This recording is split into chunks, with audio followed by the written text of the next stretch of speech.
നമസ്കാരം, മറ്റൊരു വീഡിയോയിലേക്ക് സ്വാഗതം. അപ്പോൾ ഇന്നത്തെ നമ്മുടെ വീഡിയോ എന്ന് പറയുന്നത് നിങ്ങളുടെ എനർജി സർക്കിൾ ആരുടെ കൂടെയാണ് എന്നുള്ളതാണ്. നിങ്ങളുടെ വൈബ്രേഷൻ അനുസരിച്ചുള്ള വ്യക്തികളുമായിട്ട് നിങ്ങൾ മീറ്റ് ചെയ്യത്തുള്ളൂ, നിങ്ങൾ കാണത്തുള്ളൂ, നിങ്ങൾ ഇടപെടത്തുള്ളൂ. ഓക്കെ, ആ ഇടപാടാണ് എന്തിൻ്റെയും ആധാരം എന്ന് പറയുന്നത്. അതായത് നിങ്ങളുടെ എനർജി ഏറ്റവും കൂടുതൽ ആരുമായിട്ടാണോ ഇൻവെസ്റ്റ് ചെയ്യുന്നത്, ആ ഇൻവെസ്റ്റ് ചെയ്യുന്ന വ്യക്തിയുടെ ഫ്രീക്വൻസിയും നിങ്ങളുടെ ഫ്രീക്വൻസിയും സമാനമാണ്. അല്ലാതെ ഒരു ഹയർ ഫ്രീക്വൻസി ലോവർ ഫ്രീക്വൻസി കൂടെ ഒരിക്കലും അസോസിയേറ്റ് ചെയ്ത് പോകത്തില്ല. ഒരിക്കലും അവർ ഓക്കെ, ഇപ്പം ഫോർ എക്സാമ്പിൾ സംസാരിക്കുവാണെങ്കിൽ നിങ്ങൾക്ക് എന്തെങ്കിലും ഒരു കാര്യം ചോദിക്കാനോ മനസ്സിലാക്കാനോ ഒക്കെ ഒരു ആക്സസ് കിട്ടും എന്നതിനപ്പുറത്തേക്ക് നിങ്ങൾക്കൊരിക്കലും അവരുടെ ഒരു എനർജിയുടെ സർക്കിളിലോട്ട് കയറി ഒരു ഫുൾ കോണ്ടാക്റ്റ് ഒരിക്കലും അവരുടെ ലൈഫിൽ നിന്ന് അല്ലെങ്കിൽ അവരുടെ ലൈഫിലേക്ക് നിങ്ങൾക്കൊരു ഭാഗമാകാനോ ഒന്നും സാധിക്കുന്നതല്ല. ബിക്കോസ് രണ്ടും രണ്ട് എനർജിയാണ്. മനസ്സിലായില്ലേ? അപ്പോൾ നിങ്ങളുടെ എനർജി സർക്കിൾ ആരുമായിട്ടാണ് ഏറ്റവും കൂടുതൽ സംഭവിക്കുന്നത്, അപ്പോൾ അതിൽ നിന്ന് നിങ്ങൾക്ക് കിട്ടുന്ന ഔട്ട്പുട്ട് എന്ന് പറയുന്നത് നല്ലതാണോ മോശമാണോ? പലർക്കും പലതരത്തിലുള്ള ഹെൽത്ത് ഇഷ്യൂസും കാര്യങ്ങളും, ഈ പറയുന്ന പോലെ പലതരത്തിലുള്ള ശരീരവേദന, ശരീരത്തിൽ അവിടെ ഇവിടെയൊക്കെ ഓരോ വേദനകൾ പോലും വരുന്നതെന്ന് പറഞ്ഞു കഴിഞ്ഞാൽ ഈ മറ്റ് നെഗറ്റീവായിട്ടുള്ള എനർജിയും ആ വ്യക്തിയുമായിട്ടുള്ള അസോസിയേഷൻ്റെ ഭാഗമായിട്ട് സംഭവിക്കുന്നതാണ്.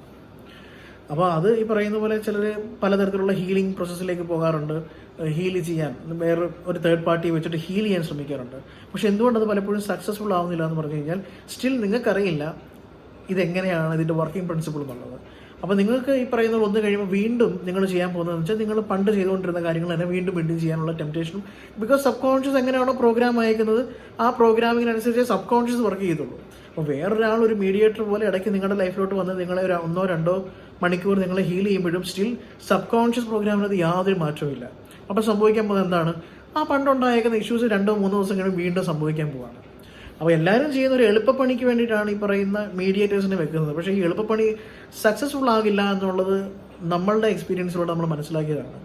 അതുകൊണ്ടാണ് നമ്മളെപ്പോഴും നിങ്ങളോട് പറയുന്നത്, നിങ്ങളിത് മനസ്സിലാക്കണം, നിങ്ങളുടെ മൈൻഡ്. കാരണം ഓരോ വ്യക്തികളും ഡിഫറെൻ്റ് ആണ്. അപ്പോൾ അവനവനെക്കുറിച്ച് കൃത്യമായിട്ട് മനസ്സിലാക്കേണ്ട തത്വങ്ങൾ മനസ്സിലാക്കി ചെയ്തെങ്കിൽ മാത്രമേ ഉള്ളൂ. ഇപ്പം ഓരോ സോളും ഓരോ രീതിയിലാണ് റെസ്പോണ്ട് ചെയ്യുന്നത്. അപ്പം നമ്മളിപ്പം പറയുവാണെങ്കിൽ ഇപ്പം മൾട്ടിപ്പിൾ സോള്, ഒന്നിലധികം പാർട്ട്നേഴ്സ് ഉള്ള സോളുകളൊക്കെ ഉണ്ടാവും. അതേപോലെ ഞാൻ പറഞ്ഞു പല രീതിയിലുള്ള പാറ്റേൺസ് ഉള്ളവരുണ്ട്. അപ്പോൾ ഈ പാറ്റേൺ, അവനവൻ്റെ പാറ്റേൺ എന്താണെന്ന് മനസ്സിലാക്കി അതിനെ തിരുത്താതെ ഒരു ജനറലൈസ്ഡ് വ്യൂവിലേക്ക് പോകുമ്പോൾ എന്താ സംഭവിക്കുന്നത് പറഞ്ഞാൽ സ്റ്റിൽ പാറ്റേൺ അവിടെ നിലനിൽക്കുന്നുണ്ട്. നിങ്ങൾ അതിനായിട്ട് തിരുത്താൻ നിങ്ങളൊന്നും ചെയ്യുന്നില്ല, ബിക്കോസ് നിങ്ങൾ അവെയർ അല്ല, നിങ്ങൾക്ക് അറിയത്തില്ല. അപ്പോൾ നിങ്ങൾ കാലങ്ങളായിട്ട് ജീവിച്ച് അതേ ഫോർമാറ്റിൽ പോകും. എന്നാൽ കുറച്ച് സ്പിരിച്വൽ സിലബസും കുറച്ച് സ്പിരിച്വൽ വേയിലൂടെ നിങ്ങൾ പോകുന്നുണ്ട്. അപ്പോൾ പറയുമ്പോൾ നിങ്ങൾക്ക് തോന്നും നിങ്ങളൊരു സ്പിരിച്വൽ പേഴ്സൺ ആണ് നിങ്ങൾക്ക് തോന്നാം. പക്ഷേ അത് തന്നെ ഒരു സ്കാമാണ്. ബിക്കോസ് നിങ്ങൾ ആ വഴിയിലൂടെ പോകുമ്പോഴും നിങ്ങളുടെ പ്രശ്നം അൾട്ടിമേറ്റ്ലി മാറുന്നില്ല. ബിക്കോസ് അൾട്ടിമേറ്റ്ലി നിങ്ങളുടെ പാറ്റേൺ എന്താണെന്നുള്ളത് നിങ്ങൾ മനസ്സിലാക്കിയിട്ടില്ല, നിങ്ങൾ തിരുത്തുന്നില്ല. ഇതാണ് ഇവിടുത്തെ ഏറ്റവും വലിയ മിസ്റ്ററി എന്ന് പറയുന്നത്.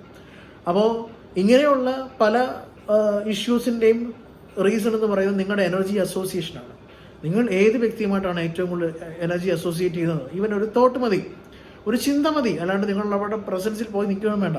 പക്ഷെ നിങ്ങളുടെ ഒരു പർട്ടിക്കുലർ നിങ്ങളുടെ എനർജി, ഏറ്റവും കൂടുതൽ എനർജി നിങ്ങൾ കൊടുത്തുകൊണ്ടിരിക്കുന്നത് ആ വ്യക്തിക്കാണ് നിങ്ങൾ കൊടുത്തുകൊണ്ടിരിക്കുന്നതെങ്കിൽ ഞാൻ മുൻപേ പറഞ്ഞിട്ടുണ്ട്, അവരനുഭവിക്കേണ്ടത് കൊണ്ട് നിങ്ങൾ അനുഭവിക്കേണ്ടി വരും. ഇതാണ് ഇവിടെ സംഭവിച്ചുകൊണ്ടിരിക്കുന്ന പലരും പറയില്ലേ, പല ലൈഫിൽ സംഭവിക്കുന്ന പല കാര്യത്തിനും ഒരു ലോജിക്കും ഇല്ല, അല്ലെങ്കിൽ അൺഎക്സ്പെക്റ്റഡ് ആയിട്ട് പല കാര്യങ്ങളും സംഭവിക്കുന്നു. ഇങ്ങനെയൊക്കെയുള്ള അൺഎക്സ്പെക്റ്റ് ഒക്കെ സംഭവിക്കുന്നതിൻ്റെ പ്രധാന റീസൺ എന്ന് പറയുന്നത് ഇത് തന്നെയാണ്. ഓക്കെ, അപ്പോൾ ഇങ്ങനെയുള്ള സിറ്റുവേഷൻസ് മനസ്സിലാക്കി, ഇങ്ങനെയുള്ള കാര്യങ്ങൾ മനസ്സിലാക്കുക, അതിനെ പ്രോപ്പർ രീതിയിൽ ചാനലൈസ് ചെയ്യുക എന്നുള്ളതാണ് നിങ്ങൾ ഓരോരുത്തരും മനസ്സിലാക്കിയും അറിഞ്ഞും ചെയ്യേണ്ടയും കാര്യങ്ങൾ. അത് ചെയ്തില്ലെങ്കിൽ ഈ പറയുന്ന പോലെ ലൈഫിൽ നടക്കുന്ന പല സിറ്റുവേഷൻസും പല കാര്യങ്ങളും ഔട്ട് ഓഫ് കൺട്രോളിലോട്ട് പോകും. അപ്പോൾ ഔട്ട് ഓഫ് കൺട്രോളിലോട്ട് പോയി കഴിഞ്ഞിട്ട് പിന്നെ അത് നിങ്ങൾ റിഗ്രറ്റ് ചെയ്തിട്ടോ അല്ലെങ്കിൽ അയ്യോ അങ്ങനെ ആയിപ്പോയല്ലോ ഇങ്ങനെ ആയിപ്പോയല്ലോ എന്നൊന്നും പറഞ്ഞിട്ടൊന്നും ഒരർത്ഥവും കാണത്തില്ല. സോ നിങ്ങൾ തിരിച്ചറിയേണ്ട സംഗതി, അപ്പം ഈ പറയുന്ന നിങ്ങളുടെ energy circle, that means vibration. നമുക്ക് വൈബ്രേഷന് നിങ്ങൾക്ക് ഏറ്റവും കൂടുതൽ എനർജി സർക്കിൾ എന്ന് പറയുമ്പോൾ നമ്മൾ ഏറ്റവും കൂടുതൽ കേട്ടേക്കുന്ന ഒരു ടേമാണ് വൈബ്രേഷൻ. നിങ്ങളുടെ വൈബ്രേഷൻ ഫ്രീക്വൻസി എന്തിൻ്റെ അടിസ്ഥാനത്തിലാണോ ആരുമായിട്ടാണോ അതനുസരിച്ചിരിക്കുമെന്ന് പറയുന്നത്. നിങ്ങൾ മനസ്സിലാക്കേണ്ട ഒരു ഘടകമുണ്ട്. നിങ്ങൾ അതൊന്ന് കൃത്യമായിട്ടൊന്ന് ഒബ്സർവ് ചെയ്യുകയാണെങ്കിൽ, നിങ്ങൾ അതിലേക്കൊന്ന് നിങ്ങളൊന്ന് ഇരുത്തി ചിന്തിക്കുകയാണെങ്കിൽ നിങ്ങളുടെ പല സന്തോഷത്തിൻ്റെയും പല ദുഃഖത്തിൻ്റെയും നിങ്ങൾക്ക് ന്യൂട്രലൈസ് ചെയ്യാൻ പറ്റും. നിങ്ങളുടെ ജീവിതത്തിലേക്ക് കടന്നു വന്ന വ്യക്തികൾ നിങ്ങളുടെ വൈബ്രേഷൻ, നിങ്ങൾ ഏത് വൈബ്രേഷനായിരുന്നോ ആ സമാനമായ വൈബ്രേഷനുള്ളവരാണ്. നിങ്ങളുടെ ജീവിതത്തിൽ നിന്ന് ചില വ്യക്തികൾ ചില സമയത്ത് കടന്നു പോകാറുണ്ട് അല്ലേ? അതും നിങ്ങളുടെയും അവരുടെയും വൈബ്രേഷൻ്റെ അടിസ്ഥാനത്തിലാണ്. ചിലപ്പോൾ നിങ്ങൾ ഹയർ ആകുമ്പോൾ അവർ ലോ ആകാം, അതുകൊണ്ടായിരിക്കും അവർ കടന്നു പോകുന്നത്. ചിലപ്പോൾ അവർ ഹയർ ആകും, നിങ്ങൾ ലോവർ ആയിരിക്കും, അതുകൊണ്ടും സംഭവിക്കാം. സോ ബേസിക്കലി നിങ്ങളുടെ മുന്നിൽ വരുന്ന സിറ്റുവേഷൻസ്, നിങ്ങളുടെ മുന്നിൽ വരുന്ന വ്യക്തികൾ, ഇതെല്ലാം നിങ്ങളുടെ വൈബ്രേഷൻസ് മാത്രമാണ്.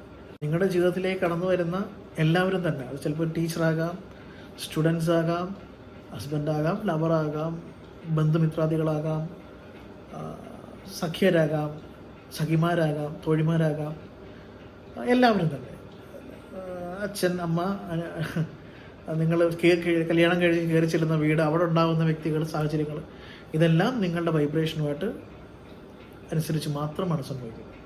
അപ്പോൾ നിങ്ങൾ ചിന്തിക്കേണ്ടത് നിങ്ങളുടെ വൈബ്രേഷൻ, നിങ്ങൾ ഏറ്റവും കൂടുതൽ അസോസിയേറ്റ് ചെയ്യുന്ന വ്യക്തിയുടെ ലൈഫും നിങ്ങളുടെ ലൈഫും കൊണ്ട് നോക്കുക.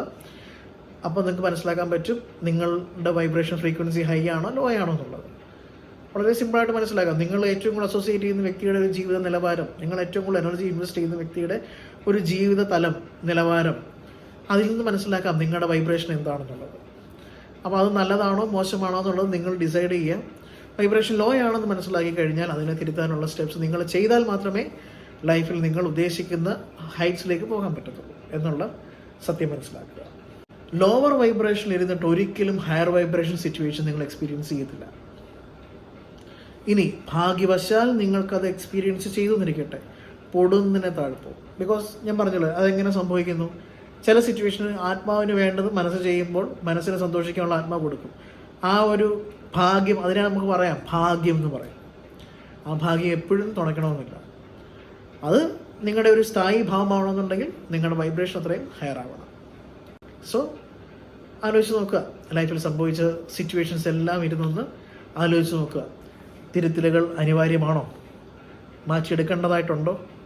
ഉണ്ടെങ്കിൽ കൃത്യമായിട്ട് ഇന്നർ വർക്ക് ചെയ്തേ മതിയാകത്തുള്ളൂ. നിങ്ങളുടെ കപ്പാസിറ്റി ഹയർ ആക്കിയെടുത്തേ മതിയാകത്തുള്ളൂ. ഓക്കെ, അതിന് താല്പര്യമുണ്ടെങ്കിൽ താഴെ കാണുന്ന നമ്പറിൽ നിങ്ങൾക്ക് എന്നെ കോൺടാക്റ്റ് ചെയ്യാം. കൃത്യമായിട്ട് നിങ്ങൾ എങ്ങനെ പോകണം, ഏത് രീതിയിൽ പോകണമെന്നുള്ളത് ത്രൂ കൗൺസിലിംഗ്, പ്രോപ്പർ ഡിസിഷൻ നമ്മളെടുത്ത് പറഞ്ഞു തരും. Through psychological practices, spiritual practices. Okay, thank you.